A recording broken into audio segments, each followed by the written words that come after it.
How do you imagine retirement? For retirement, I want to go to an island in the middle of nowhere and live in a mountain. I want to be in touch with the local people and not really partake in society as a whole. Manny Faria is the Stanford student we interviewed on the first episode of the season. When I was Manny's age, I didn't think a lot about retirement, but when I did, it didn't involve a mountain or isolation, but it involved lots of leisure and not a whole lot of work. And that's pretty typical. A recent AIG Life and Retirement survey found that while most young adults are enthusiastic about living longer, they're far less enthusiastic about adding 10 additional years to their working lives, which will be the reality for many of them. But views about work change over time. And what I found in my conversations with older adults over the course of making this podcast is that many of us actually don't want retirement to be a complete break from the working world. Take psychology professor David Bluestein. And I'm actually on a sabbatical now, so in some ways it's kind of field testing what it would be like to be retired. I've come out of it thinking that I'm not quite ready to retire. Some of us, like the venture capitalist Alan Patricof, just want to keep working well beyond when many of us might expect to live. Primetime is my third startup. And I started actually at age 85. I started my second one at 72. So what's going on here? It turns out that some of us actually like to work. Don't get me wrong, there have been plenty of days that I would have gladly traded in my work for Manny's mountaintop. But as I've gotten older, I've come to the realization that work is part of a critical balance in life. In that, I've been far from alone. Here's economic historian and social theorist Aaron Beninoff, who studied the question of why we work. I used to be part of a camp of people. I don't know if you've had anyone like this on your show, who is kind of an anti-work person. I was like, work is bad. Let's reduce work as much as possible and have more time for pleasure and free time. But then, during the pandemic, he was conducting research that explored the question of why we work, which eventually led him to another question. What makes work enjoyable? There are three things that a lot of people stress. One is people like their work when they have a lot of autonomy. So they have a lot of freedom in determining how they carry out their work. Another thing is the mastery of skills, that you actually know how to do something. You feel really competent in something. And the third is that your work has a meaning and purpose. Beninoff realized something. His own work met these conditions. And to his surprise, he actually liked what he was doing. And I was sitting there working on this book and I was like, you know what? I'm an incredibly lucky person. I have a lot of freedom to write this book. I've spent 15 years learning how to write and research economic questions. And I think this book is really important. It just made me kind of reevaluate these earlier anti-work positions I'd had. Work for many of us plays a stabilizing role in life. It allows us to care for ourselves, our families, and our communities. And as we live longer, the hope is that we find fulfilling work that makes us want to keep at it. The idea that, you should work, and then spend 20 years of your life where you're just expected to kind of enjoy yourself in old age, that might last quite a long time. Those things might not work economically, and they might not be enjoyable or like a meaningful life path for people in an age of greater longevity. The length of life is a good way to ask questions about the meaning of life, right? And the purpose of life. And that's exactly what we're going to do on today's episode. Look at the role that meaningful work has played in the lives of older adults. What does meaningful work look like, and how can more of us discover our sense of purpose even as we work longer?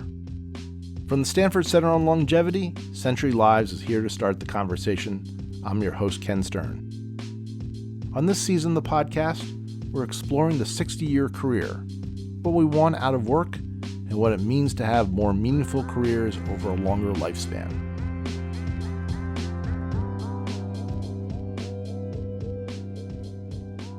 For some, like psychologist David Bluestein, the question of meaning begins with redefining our definition of work. I think what's going to happen as we think about longevity is, will people always need to have paid work? My personal view is that people strive to engage in meaningful projects. And the projects may or may not be in the marketplace, in the paid marketplace. In Bluestein's field, there's a distinction between marketplace work and unpaid work, which often takes the form of caring for others, either for people in our immediate families or extended communities. But Bluestein believes that it would be in the best interest of our society if we considered both options under the same umbrella. I think we need to think about more broadly about how do you experience dignity and mattering in life above and beyond the paid marketplace. While not everyone can step out of the marketplace because of their income level, resources, and support, it can be powerful for those who have that option.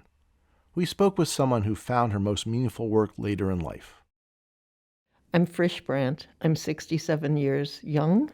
Brandt's journey began in her 20s as she was trying to figure out her career. She didn't know it at the time, but the skills she was developing would eventually serve her many years later. I started with an interest in art, and I had hoped to be an artist, but that became clear fairly early that I wasn't. But I did develop a skill early on that was very useful, that I knew would be useful, which is that I type very fast. I type the way people type when they pretend they're typing, is what my son says. So I just thought, I need to support myself. I need to be able to do something. Ultimately, I did typesetting for various publications. And one day I was hungry to get involved, to come back to the arts.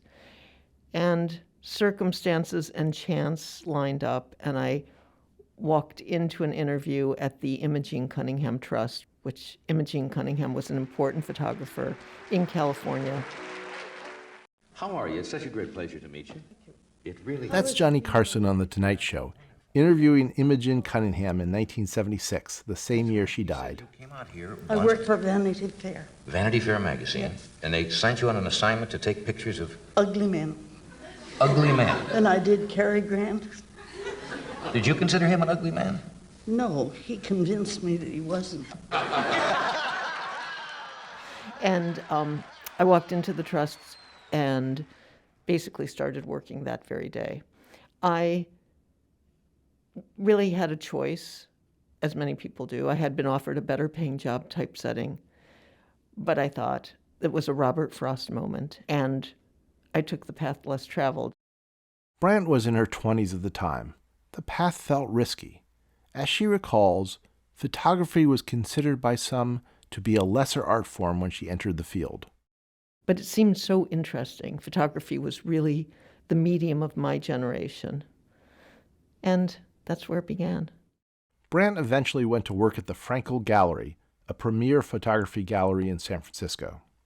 She loved the work and spent the next few decades working with artists, curators, and collectors. Then around the time she turned 50, she opened the New York Times and read an article about palliative care for people with serious illnesses. I still get goosebumps. I always do. I knew that that was the conversation I wanted to be in. I love the conversations I have about art, but they're often about life and about death and about love and about meaning and about relationship. When I read about palliative care, I thought that is the ultimate conversation. What does this life mean? What do I want? What makes a good day? Where do I draw the line? How do I say goodbye? How do I say I love you? How do I say thank you? How do I say please forgive me? I forgive you. But when I read about palliative care, I thought, well, what do I do? I mean, I'm not going to go to med school. So how do I get involved in that conversation? Brandt began reaching out to doctors. She didn't really know what to offer except her typing skills. Not much happened with these conversations, and several years passed. One day, literally, sitting in the sun at a photography event, it came to me. And I thought, as if a transmission, I can help people write letters. But I didn't know what it meant, but I knew that I believe in the importance of the contemporaneous note. That is what photography is. And I just knew that I could midwife those letters. Brandt began searching for opportunities to put this idea into action. Then she had a conversation with a local palliative care doctor. And about 3 weeks later, she called me up and she said, 37-year-old mother of 2 boys on her 3rd set of lungs, dying of cystic fibrosis. Are you interested? I remember distinctly parking my car. It was in Pacifica, which is right along the coast, a beautiful view of the coast. Pulled up, grabbed my laptop out of the car, and I walked in and we just did it. She didn't know it was the first letter. She was a bird-like person at that point, on oxygen. She had done her makeup for our visit. She sat curled up on her bed and was completely present to the conversation. And that was the first letter I wrote. Brant still has the letter. To respect the privacy of the family, we won't be reading it, but Brant remembers the contents well. She wrote to her 2 boys. She had a message that she wanted to deliver. It was very clear. She knew exactly what she wanted to say.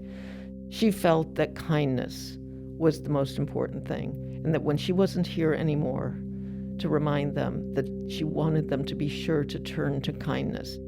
The world would challenge them, that they would meet people that had different opinions, but when the metal hit the road or whatever, that she hoped they would remember her and remember kindness. Brant has since worked with hundreds of people to write what she calls lasting letters. So the process is this. We talk, and I type everything the person says. Everything. And I'm also typing notes to myself. And then I go home and look at it and tease it out and find the through line. And I pull it back together in the shape with the order that I think is intended. And it's their letter. We work on it like clay. We go back and forth. Once they have a final draft, they decide when to send the letter. The mother who wrote to her 2 sons, for example, opted to delay the delivery. Just when a parent dies in this case, in this instance, the grief is so huge at the beginning that to add the letter to that grief will make that letter always carry that aura of the grief. But if it waits for a year or 2, and then they can hear their parents' voice again in that way, sometimes it should wait. Brant refers to herself as a letter midwife. She offers her services of lasting letters to those who contact her online and by referral. The gallery remains her marketplace work, but she considers her letter work to be her life's work. My friend Lael says, my first calling came second, and I think she's right. Work is where we practice who we are. And I think the people that you come in contact with, you know when they're practicing who they are. If she wasn't busy enough, she's also a Distinguished Career Institute Fellow at Stanford. In the DCI program, late career professionals have the opportunity to return to school and renew their sense of purpose and career direction. Brant is currently enrolled in a longevity class with students several decades younger, and she believes that her age is an asset. In longevity class, we were talking about if you could have 20 more years, which we have elongated the lifespan. If you got 20 years, where would you insert them in your life? And of course, most of the students, they've only lived to 25. So where are they going to insert it? It's somewhat abstract. And I said, I'm here to tell you, inserting it around your 40s or 50s is super great because you've figured out a whole bunch of stuff. And now you can really go with it. You can really expand on it. Finding meaningful work later in life, as Frisch Brant has clearly done, is not always straightforward or intuitive. Some of us find our callings right away, while others benefit from more structured support. There's a great line from Joseph Campbell who said, midlife is when you get to the top of the ladder and discover it's leaning against the wrong wall. We've been helping people to try to navigate their way to the right wall. Luckily, people like Mark Friedman exist. Mark is the founder of encore.org, a nonprofit that has been working for the past 20 years to change cultural expectations for the years beyond 50. It encourages older Americans to take up encore careers, a second act for the greater good. Friedman didn't get the idea for Encore right away. It all began with the Big Brother, Big Sister program, which supports young people growing up in poverty by pairing them with mentors. Friedman was involved in the first study of the program. The results amazed him. There was a 46% difference in kids using drugs, a 50% difference in school truancy, these kids' lives had been transformed. And yet at the same time, there was a long waiting list of young people who wanted to have this kind of support. And the problem was that they were looking mostly at adults in their 20s, 30s, 40s who didn't have enough time to spend with their own kids, much less someone else's child. And so I got interested in where are the human beings who could do the things that only human beings could do. And even 3 decades ago, it became clear that the older population should be a prime group of interest. America's population of those 65 plus is growing fast, faster than any other age group. Studies showed that all of the discretionary time in society was lodged in the older population. So from a perspective of time and numbers, I got interested in how older people could be a resource for the next generation and created something called Experience Corps. When Friedman started Experience Corps, it was essentially a Peace Corps for older adults. But unlike the Peace Corps or other similar programs that target a younger demographic, Experience Corps members stuck around, sometimes for a decade or longer. So it became a second act for them. It might not have been as long as their midlife career, but it weighed as much. It was as significant. When they look back on their lives, it was the thing in many cases they were proudest of. And we realized that these Experience Corps members were having a body of work that was similar to a lot of famous people like Jimmy Carter, who left the presidency and then did his most important work afterwards. And we decided to put a name on that. And the name we put on it was an encore career, a second act for the greater good. And the benefit to older workers went beyond the workforce. Recent research from Hopkins Medical School shows that participation in Experience Corps actually reverses the preconditions of dementia. So this was a source of meaning and purpose, a reason to get up in the morning, but also had great health benefits in terms of people's mobility, and the social connections of the program were enormous. And that squares with much of the research since that time about the value of work and engagement and purpose in later life. Freud said the keys to life were love and work, and I think he was right. But it's not so easy for everyone to simply go back to school. An encore career may look a little different from the other end of the economic spectrum. According to the Center for Retirement Research at Boston College, many of the people who leave the workforce for early retirement are blue-collar workers. People who work physically demanding jobs like construction or roofing or farming tend to be the most susceptible to losing work or needing to retire early. I asked Friedman about this. Can we reflect on sort of the class element of this? And many of the things we've talked about today have the feel of sort of being the refuge of the well-educated. So first, react to that and tell me if I'm wrong.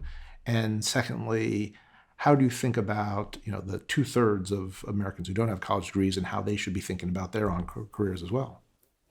I think there's an inequality of opportunity to have a second act for the greater good, or a second act of any shape or form. And much of that has to do with the lack of enlightened public policy in this arena, leaving people to their own devices to figure this out, and oftentimes to pay their way out of the dilemma of getting from what's last to what's next in work and in life. That said, I think there are tremendous opportunities and needs for Americans of all backgrounds to move into an encore career or a new chapter with purpose at its core. And I've seen illustrations that point out the way. One of my favorite is the Troops to Teachers program, which gave a second chance for higher education for many retiring military personnel, most of them military personnel of color, and helped solve the teacher shortage in the country, or at least presented a potential solution. And so I think some of these measures that help people get retrained in this period of life, that help them go back to school, would go a long way towards realizing the potential of this longevity revolution.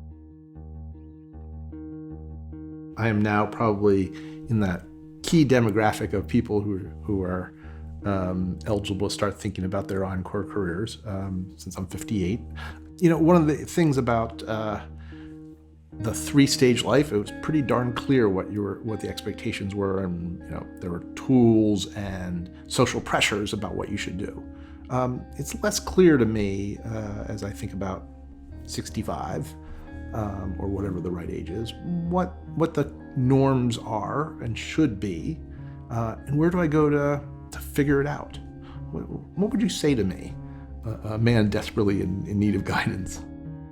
Well, I think that the most important dimension to think about as you contemplate what's next is the question of time.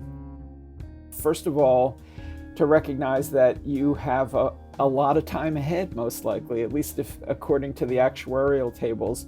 And so it's worth investing time to figure out what's the best fit. Young people, we give them 4 years of college in many cases, graduate school in addition to that. And so we shouldn't expect to figure this all out in a few weeks or even necessarily a few months. And so I think it's important to actually save money to give ourselves enough time to do exploration. And I think the key on the exploration is being experiential. It's actually through trying before we buy, which is why internships and those kinds of explorations are so important. So I would say to accept that it's hard to know after working long hours and raising families and doing all the things that consume midlife, what's going to be the best fit for the next period. That's going to take some time. In the 20 years since Friedman began this work, encore.org's scope has broadened. One of the primary ways it supports older adults is through fellowship programs, which allows them to draw on their life experiences and find meaningful ways to contribute to society. We spoke with someone in one of those programs. I am Sandra Harris. I am currently a 2021-22 Encore Innovation Fellow. So what is an Encore Innovation Fellow? It provides a space for the intergenerational space where people from all walks of life, all age groups are allowed to come together, and they help us to identify, promote, develop a program, an opportunity for, after developing it, to actually pitch it for funding. Harris is 71. She spent decades running an interior design firm that specialized in creating healthy spaces for older adults. She's also worked in higher education, surrounded by college students. She's passionate about both age groups and sees tremendous value in bringing them together. I've always enjoyed older adults and young people, but then I began to feel that some level of friction between, where do I land with older adults and younger people? And I remember my first conversation with Encore, and where I was introduced to the word of co-generation.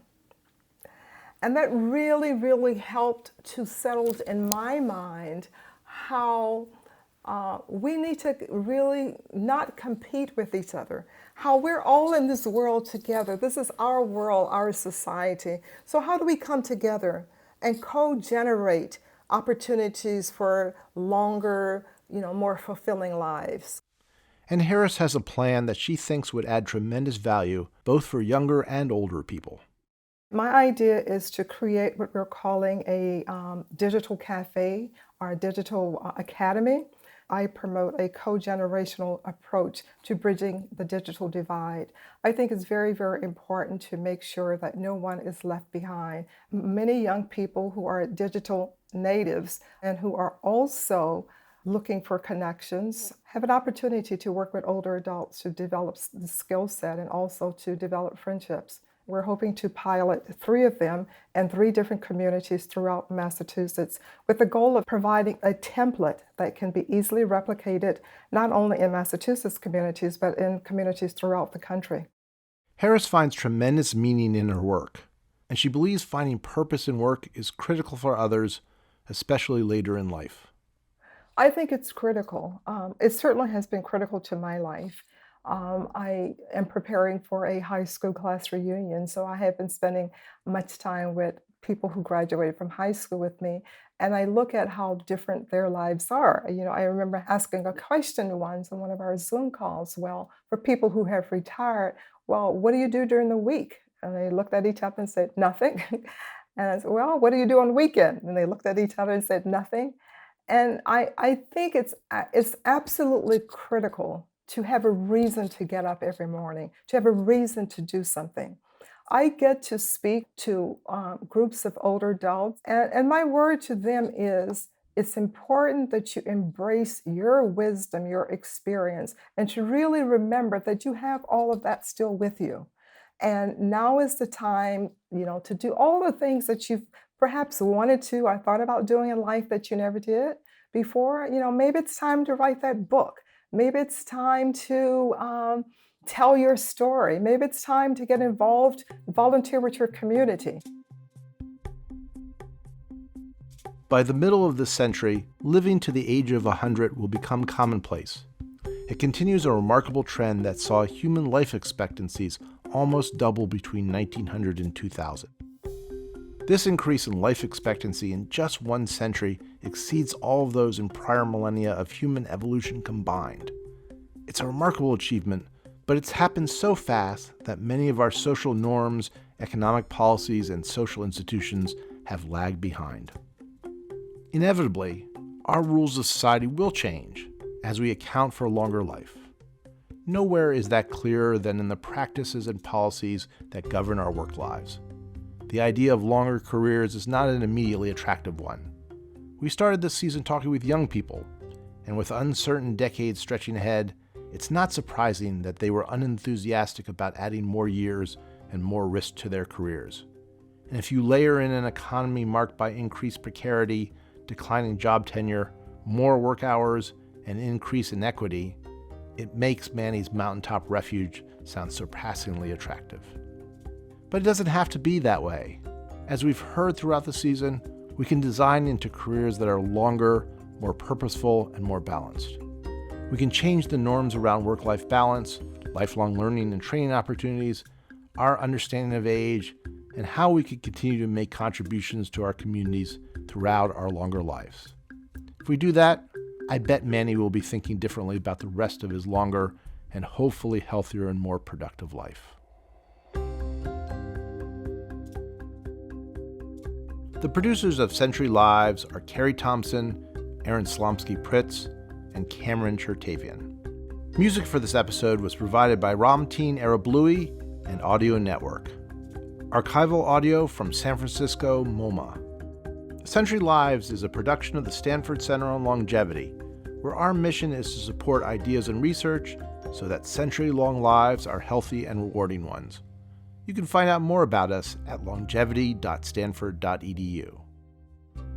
Support for the Stanford Center on Longevity comes from the Annenberg Foundation, dedicated to addressing the critical issues of our time through innovation, community, compassion, and communication.